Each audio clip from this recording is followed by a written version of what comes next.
Nós vamos abrir agora algumas perguntas. Eu gostaria de primeiro abrir as perguntas aqui da mesa. Presidente, uma pergunta? Pois, entendemos tudo, viu? Olha que beleza, hein? Viu? Ela é uma graça, né? Obrigado, doutora.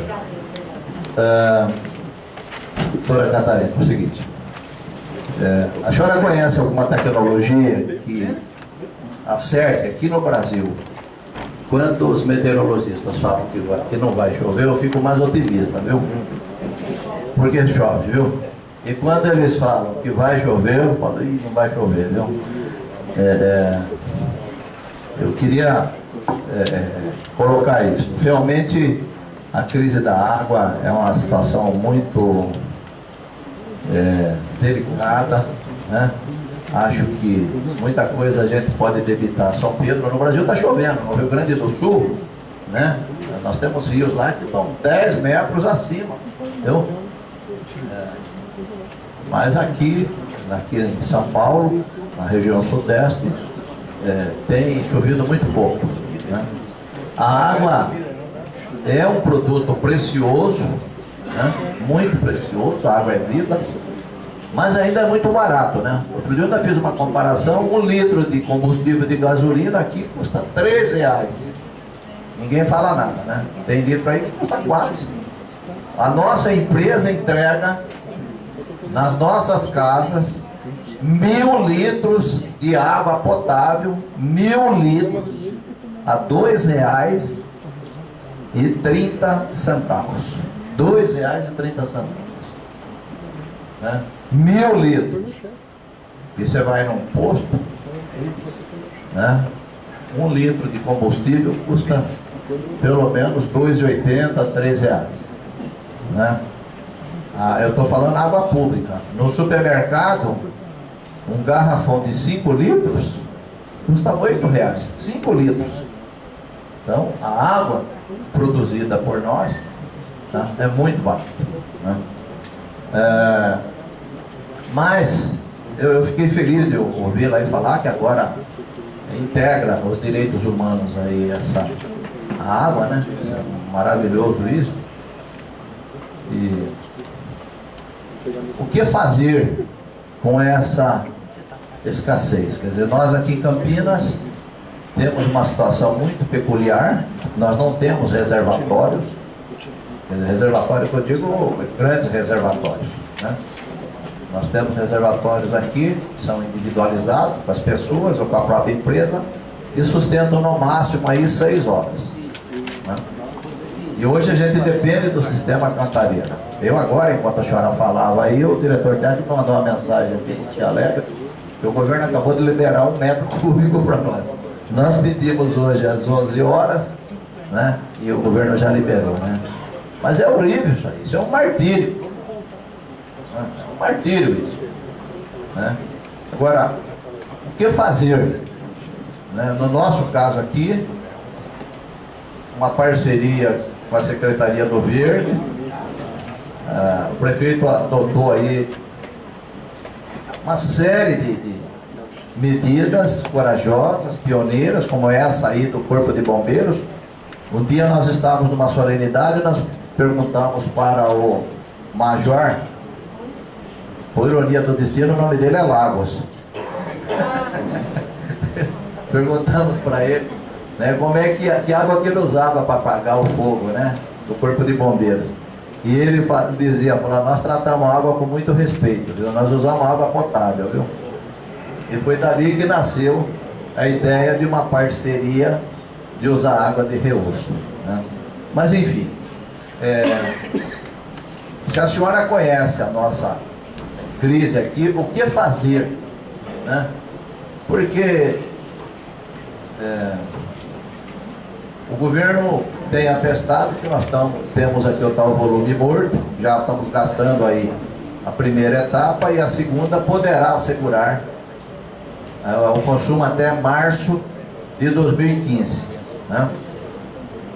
Agora, não é possível, eu pessoalmente eu não acredito que essa estiagem vai ultrapassar aí a março, não consigo compreender isso, né? Eu tenho muita fé, viu? Vai chover e que a gente vai resolver isso. Mas, com a sua experiência, por tudo que a senhora viu, existe alguma medida que nós deveríamos adotar?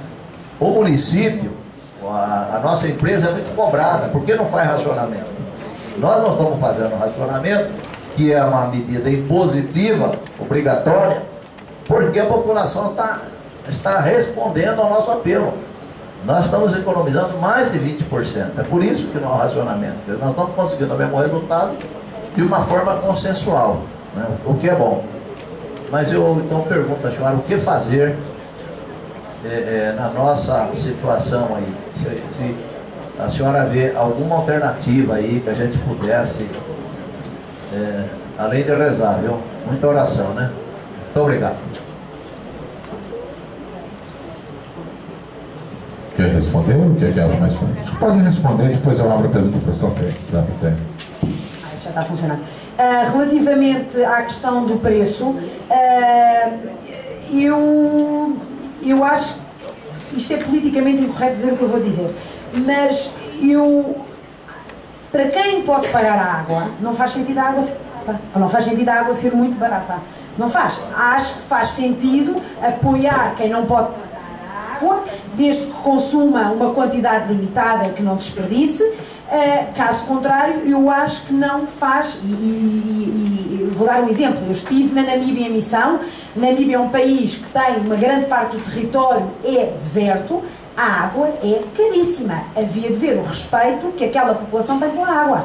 A água é cara, as pessoas respeitam a água e tentam arranjar soluções alternativas, por exemplo, para os banheiros. Pensam em banheiros ecológicos, banheiros secos, etc. Eu sei que também é um país com características diferentes aqui, por exemplo, da Grande São Paulo. Não vou estar a comparar. E também vi lá que o Estado não tem apoios suficientes para as famílias que não têm dinheiro para pagar. Mas gostava de deixar esta nota de que o preço mais alto da água faz com que as pessoas tenham mais respeito pela água. Claro que o risco é que depois quem é mais pobre não tenha dinheiro para pagar a conta. Mas aqueles sistemas de que eu estava falando, por exemplo, nos Estados Unidos ou na Austrália, em que as pessoas recebem cotas. Eu estava outro dia lendo um livro sobre um agricultor na Austrália, produtor de vinho, que produzia imenso vinho, tinha coisa de gota a gota, como é que se diz? Sim, irrigação por gotejamento, e ele podia utilizar um volume de água do lago, algo assim, e apesar de ele estar a produzir imenso vinho, ótimo vinho, ter procura no exterior para o vinho dele, o governo o obrigou a produzir menos. Ele estava furioso porque dizia: eu sou uma empresa com sucesso e estão obrigando a produzir menos porque me estão a dar menos cota de água. Portanto, esse tipo de medidas para a indústria, para o turismo, para fazer um uso mais racional de água, eu acho que são medidas que fazem sentido. Eu também estava lendo sobre Las Vegas, todas as medidas que estão de pé em Las Vegas para garantir a poupança de água a nível macro. Eu estou falando da indústria, estou falando do turismo, etc., são impressionantes. E a questão que eu referia de limitar o uso da água aos usos estritamente necessários para a realização do direito durante um período de emergência. Quer dizer, eu volto a dizer, eu estava a sobrevoar aqui esta zona e vi piscinas, atrás de piscinas, atrás de piscinas, vi aquelas suas fotos da Veneza brasileira, não é? Eu acho que às tantas, em situação de crise, tem que se explicar às pessoas. Agora, também estou de acordo que não devem ser medidas unilaterais impostas às pessoas. Acho que se tem que explicar à população. As pessoas sabem, estamos num momento de crise, há medidas que temos que tomar por forma a garantir que não nos vai faltar água no futuro próximo, não é? Muito bem, passamos então para o Rogério Menezes, secretário, que fará uma pergunta para a Catarina. Para poder contribuir um pouco com o debate, Queria fazer uma rápida reflexão aqui sobre a crise que a gente vive hoje. Primeiro, acho que a gente precisa ter a exata noção do quão esse ponto, a precipitação desse ano, está fora da curva. É importante a gente falar isso antes de análises um pouco mais precipitadas, no sentido de ausência de planejamento. Eu não tenho procuração para defender o Estado, mas todos sabem que eu fui secretário adjunto de saneamento e recursos hídricos por algum tempo e tem alguns elementos para fazer. O primeiro ponto que a gente tem que ter bem em mente é o que nós estamos vivendo hoje. Nós estamos vivendo precipitações que chegam a ser 60% abaixo do pior ano hidrológico que se tem registro da história, que é o ano de 1953, 54. É isso, Marquinhos? 53, 54. Então nós estamos falando, não é de uma coisa um pouco abaixo da média, nós estamos falando de uma situação absolutamente fora da curva. Primeiro ponto. Então acho que isso é importante a gente refletir sobre isso antes da gente fazer análises precipitadas.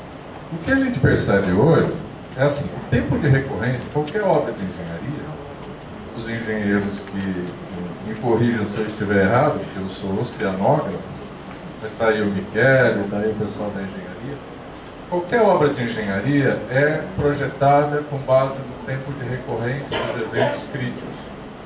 E se trabalha em obra de engenharia com tempos de recorrência da ordem de 20, 100 anos, quer dizer, é razoável que você tenha um evento a cada 100 anos e fuja do que está projetado aquela obra de engenharia.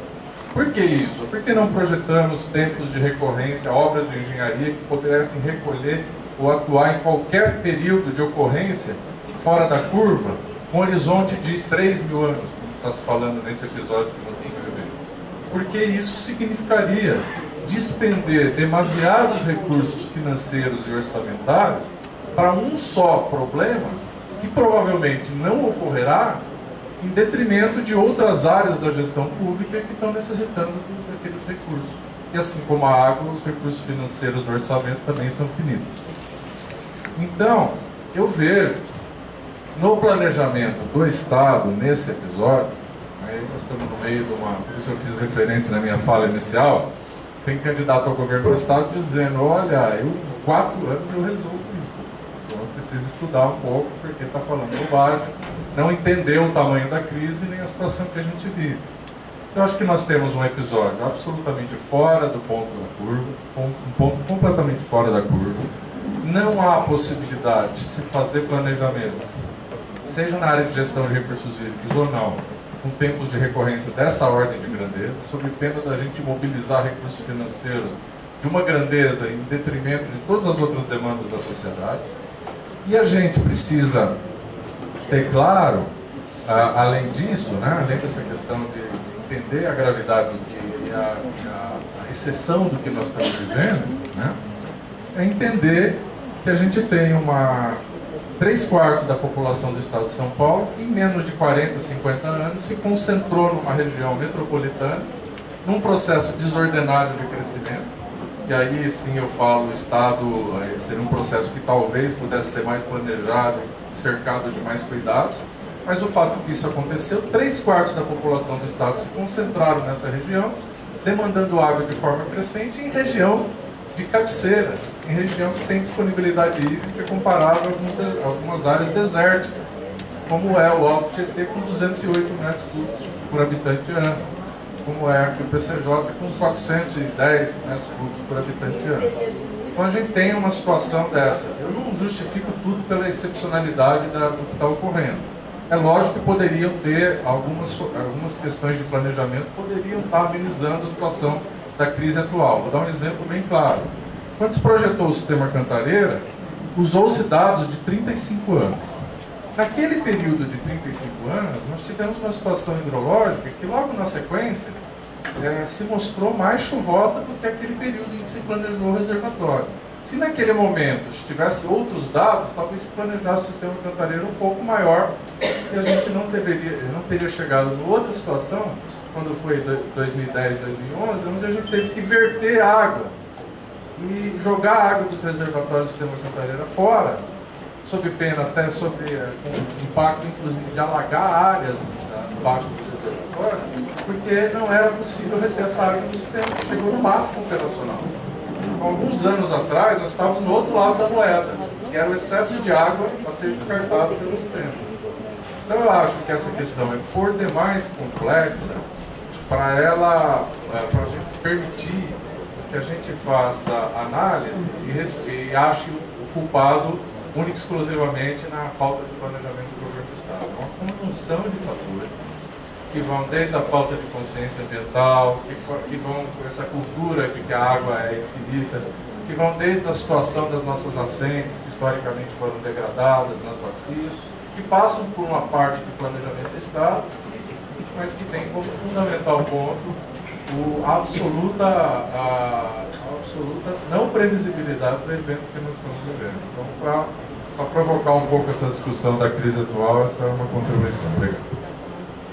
Muito obrigado, secretário. Eu gostaria então de abrir 5 perguntas, devido ao tempo, 5 perguntas com no máximo 2 minutos de explanação dessa pergunta. Então as meninas vão pegar o microfone sem fio. Então, por gentileza, seu Nelson primeiro, e depois do seu Nelson a gente vê quem mais gostaria de fazer algumas perguntas. Meu nome é Nelson Barbosa, sou vereador